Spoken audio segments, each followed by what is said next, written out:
Vamos ao debate com esse tema. Até interrompi outro tema, mas é sim, jornalismo vivo. Gabriela Araújo, Alessandro Soares, Vinícius Poit e Hélio Beltrão continuam comigo. Vou começar pelo Alessandro agora.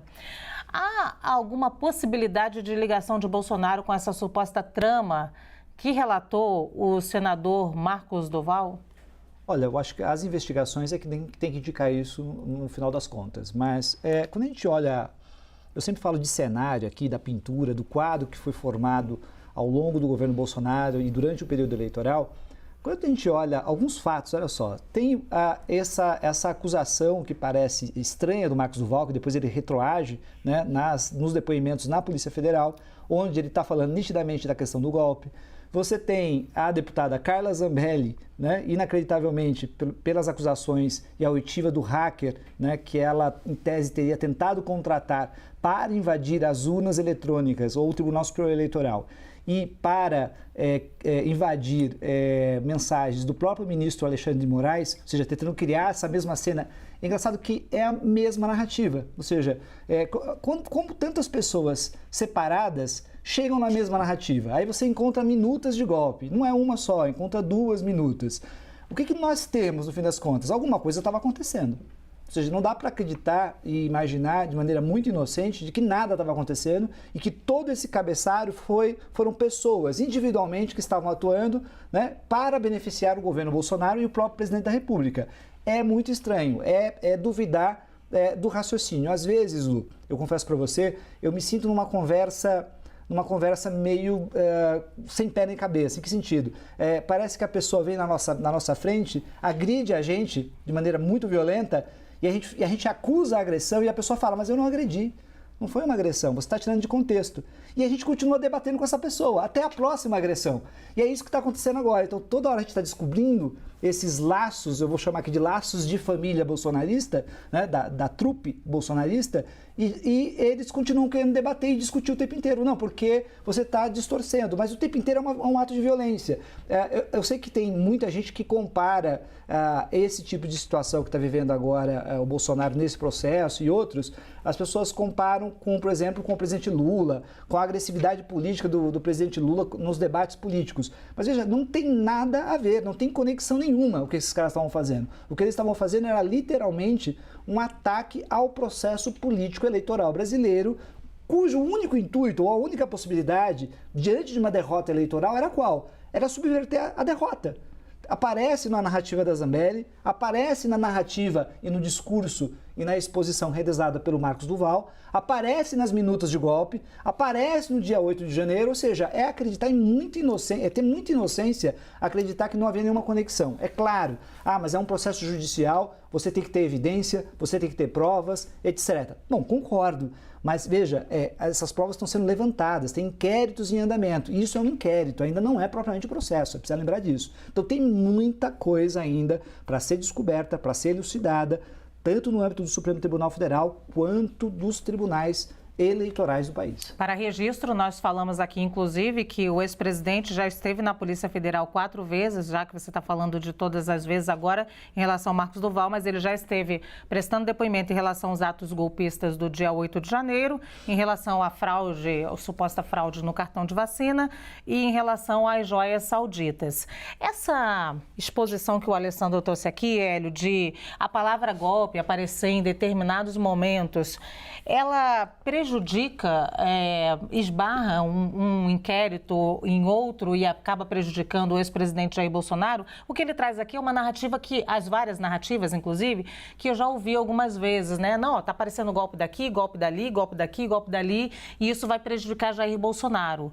Você acredita nisso? Não, eu acredito, Luciana, que se quer neutralizar o ex-presidente Bolsonaro de qualquer jeito. Já conseguiram a ineligibilidade e agora estão tentando fazer algo criminal contra ele. Esse cerco está claríssimo, já acontece, eu acho que o establishment está indo contra ele de todas as formas.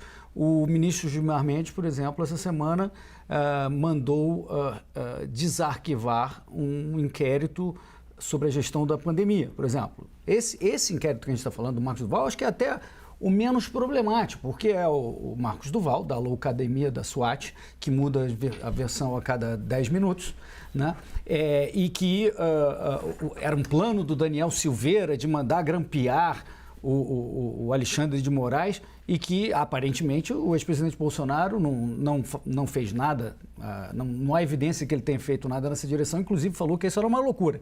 Mas, por isso, eu acho que esse é o menos grave. Mas, então, o cerco está vindo por todos os lados. A ideia é realmente responsabilizar o Bolsonaro, não só o Bolsonaro. O Alessandro mencionou a Zambelli, querem neutralizar, já neutralizaram o Deltan Dallagnol, vão atrás do Moro. Quer dizer, a perseguição contra a oposição está acontecendo assim. É um trator. Você acha que ele está sendo perseguido, mas você acha que o ex-presidente Jair Bolsonaro, pelo menos até agora, e eu entrevisto muitos juristas aqui, você sabe, Hélio, não está sendo cumprido o papel da justiça passo a passo? Você diz uma perseguição mais política do que jurídica, claro, né? Porque me parece que, do ponto de vista da justiça, tudo está indo de passo a passo, normalmente. Vamos ver como vai ser a decisão final. Se a justiça fizer o trabalho conforme direitinho, todos os inquéritos, etc., parabéns para a justiça. Mas o que parece é que há uma perseguição política que contaminou todo o processo de justiça, de inquéritos, etc. Então, isso para mim está claríssimo, não tem dúvida. E faz parte das forças políticas. As forças políticas estão fazendo isso contra o Bolsonaro. A minha dúvida é se isso beneficia esse grupo que está fazendo isso. Talvez seja o contrário. Se for percebido que o ex-presidente Bolsonaro está sendo perseguido, a reação dos seus seguidores e até da sociedade que está olhando e está vendo, será que, vamos supor que ele seja condenado criminalmente, tem um problema com a justiça, seja preso. As pessoas vão lá, por causa do negócio do Marcos Duval, é isso que botaram o ex-presidente na cadeia, compara com o que já aconteceu no Brasil no passado. Independente de quem tem razão ou não, isso pode ser interpretado como uma perseguição que tem uma reação. A imaginar que não haja uma reação é muita ingenuidade. Então, eu acho que é interessante o que está acontecendo e vamos torcer para acontecer isso que você está dizendo, Luciana. Que a justiça cumpra o seu papel como tem que cumprir. Até agora você não concorda comigo que tudo está sendo cumprido? Não, chegou ao final, né? Ah, tá. Mas o passo a passo. O momento está indo, né? Eu queria perguntar à Gabi o seguinte, porque Marcos Duval, o nosso repórter, a apuração do repórter, Gabi, diz que o presidente pretende mostrar aí como quase cômico essa história do Marcos Duval, 4 versões, e sair dessa. Agora, o presidente muitas vezes é acusado, o ex-presidente Jair Bolsonaro é acusado por ex-aliados e pela oposição de abandonar antigos aliados. Ter Marcos Duval também abandonado pode ser um risco político para Jair Bolsonaro? Bom, primeiro, boa tarde, né, pessoal? Lu, Hélio, Poit, Alessandro e todas e todos que estão nos acompanhando. Com relação ao Marcos Duval, bom, primeiro vamos analisar essa denúncia em si. Acho que fica bem complicado comprovar tudo que ele está falando, né? Por mais que a gente saiba que existem várias acusações contra o ex-presidente Jair Bolsonaro com relação ao ataque dele às urnas eletrônicas, inclusive ele ficou inelegível por conta disso, né? Por ter utilizado ali, né, da máquina pública, da rede pública de televisão, do palácio e de uma reunião com embaixadores para atacar as urnas eletrônicas, né, para atacar as instituições. Então, ele tem ali um modus operandi muito conhecido. Durante todo o seu governo, ficou marcado os ataques dele contra as instituições de Estado, especialmente o Supremo Tribunal Federal. Então, isso é um ponto. Mas, nesse caso específico, né, desse inquérito que foi aberto, me parece que o Marcos Duval não conseguiu comprovar as suas acusações. Então, primeiro, tenho dúvida se ele vai conseguir comprovar que houve realmente uma reunião entre ele, Daniel Silveira e o ex-presidente Jair Bolsonaro, em que o principal pauta da reunião seria armar um golpe de Estado. Como foi dito, o fato dele ter utilizado várias versões diferentes, desde a primeira, isso pode enfraquecer esse inquérito em específico. Mas, considerando tudo que ele já falou, né, e já fez até agora, pode ser que ele tenha prova de algo verdadeiro aí. Se ele quiser utilizar algo verdadeiro que ele tenha, aí sim Bolsonaro vai ficar em maus lençóis se abandonar um ex-aliado político, né? Então, não sei qual vai ser a estratégia da defesa. Acho que nesse inquérito em específico, as provas são muito frágeis. Eu sou sempre uma grande defensora da presunção de inocência. Acho que tudo que você denuncia tem que ser provado. Concordo com você, Lu, que os passos que estão sendo adotados pela Justiça Eleitoral, pela Polícia Federal, tudo que tem sido feito agora com relação ao ex-presidente Jair Bolsonaro tem sido dentro da legalidade e dando amplo direito à defesa aos seus advogados e ao próprio acusado, mas ele plantou muitas provas contra ele, inclusive via as redes sociais, né? Então é por isso, Hélio, ele está inelegível hoje, não é uma armação política, pelo contrário, ele está inelegível porque ele gravou, né? Ele se autogravou, ele produziu prova contra si mesmo, atacando urnas eletrônicas, né? Mudando a pauta da reunião, e aí ele vai se complicando, né? Talvez ele tivesse que ter tido uma assessoria preventiva antes, né, de se enrolar tanto com a justiça.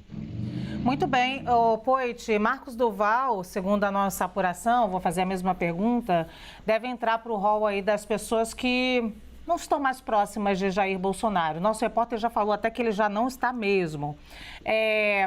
Acha que isso pode ser um problema no futuro para o ex-presidente? Lu, primeiro pontuar, concordo com o Hélio, que tem um exagero de perseguição política nesse caso também. Assim como eu me coloquei contra o Bolsonaro ter se tornado inelegível naquele julgamento. Para mim, aquele julgamento teve um carrego muito grande do critério político em detrimento do critério técnico. Esse é o primeiro ponto. Segundo, Lu, eu concordo com você que existe um risco no Bolsonaro se distanciar do Marcos Duval, assim como ele foi se distanciando de todos, eu vou chamar de irresponsáveis ou com algum questionamento até da sanidade que ele se cercou. O Bolsonaro está colhendo o que plantou. Uai, quem mandou andar com essa turma? Uma corre armada no meio dos jardins, apontando a arma para o rapaz lá. O outro taca a bomba na polícia. O outro, lembra, o Luiz Miranda veio com pendrive, colete à prova de bala na CPMI lá atrás, para quem não lembra. Não, tem uma gravação aqui que vai incriminar, sumiu. Agora, como disse meu amigo aí, o Loucademia de Polícia, né? Referência àquele filme de comédia antigo. O senador da SWAT, que até a SWAT já se manifestou. Pera lá, esse cara, que senador da SWAT, o quê? Porque fica usando o nome desses batalhões especiais lá dos Estados Unidos. Então, o Bolsonaro está colhendo o que plantou, de se cercar desse tipo de gente. Agora vai ter que correr, porque se ficar perto, acaba respingando.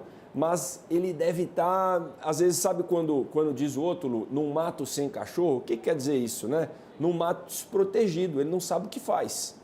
Porque se distanciar muito, era o mesmo questionamento dele em relação ao Cid. Se distanciar muito, se deixar o cara na fogueira, né, ou fritar o cara, ele pode denunciar alguma coisa que ele sabe. Então, é uma posição delicada do presidente Bolsonaro, mas para concluí-lo, a credibilidade do Marcos Duval, para mim, na minha opinião, assim como aqueles áudios lá, de um trocando com outro áudio, se o Cid respondeu ou não, são tão importantes, tão fortes quanto a credibilidade de uma nota de R$3. Ou seja, não vale nada, porque nem existe direito. Esses ex-aliados do ex-presidente Jair Bolsonaro, Poit, eles sozinhos, me parece que eles rapidamente perdem força, né? Força política, força de fala. Afinal, a gente está falando de uma força muito grande que é o bolsonarismo. Mas você acha que é um risco ex-aliados talvez se juntarem em algum momento? Como fica falta de credibilidade, tipo, o que dá 0 mais 0? 0, entendeu? Então, assim, falta de credibilidade com falta de credibilidade, pode se juntar. O presidente Bolsonaro em si representa milhões de pessoas, representa pessoas que acreditavam numa mudança, que ainda acreditam, ele lidera o movimento. Ele em si, apesar de tudo que eu discordo dele, né, tem uma diferença perante essa turma aqui, que isoladamente cometeram coisas assim que, né, outro dia a gente até comentou aqui, cometeram coisas insanas, na minha opinião. O presidente ainda se cercou de um ou outro quadro técnico, né, tentou fazer algo bom no seu governo. Então eu acredito, Lu, que eles podem se juntar, podem agir isoladamente, porque a credibilidade é muito baixa, isso não vai afetar o presidente Bolsonaro.